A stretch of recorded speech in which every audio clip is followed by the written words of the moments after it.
On the horns of a dilemma, شش و پنج میں، اگر آپ یا کوئی شخص دو یا اس سے زیادہ چیزوں کے اندر کنفیوز ہو جاتا ہے کہ اسے سمجھ نہیں آ رہی ہوتی کہ وہ اس طرف جائے، وہ اس طرف جائے، وہ اس طرف جائے، یا وہ کس کام کی طرف جائے، تو اس کے لیے on the horns of a dilemma کا ایڈیم یوز کیا جاتا ہے۔ اگزامپل ہم لیتے ہیں، I am on the horns of dilemma and do not know what to do, کہ میں شش و پنج میں مبتلا ہوں اور مجھے سمجھ نہیں آ رہی کہ میں کیا کروں۔ ایسے زندگی میں انسانوں کو بہت سارے چیزوں کا سامنا کرنا پڑتا ہے، ہمیں اپنے پریکٹیکل لائف میں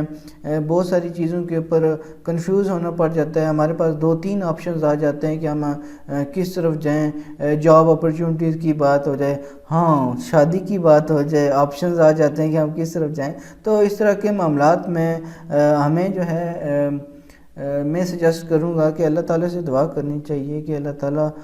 ہمارے لیے وہ کریں جو ہمارے لیے بہتر ہے۔ تو جب آپ کو وہ چیز حاصل ہو جائے جس کا فیصلہ اللہ تعالیٰ آپ کے لیے کریں گے، تو انشاءاللہ آپ جو ہے نا زندگی کے اندر مطمئن ہوں گے۔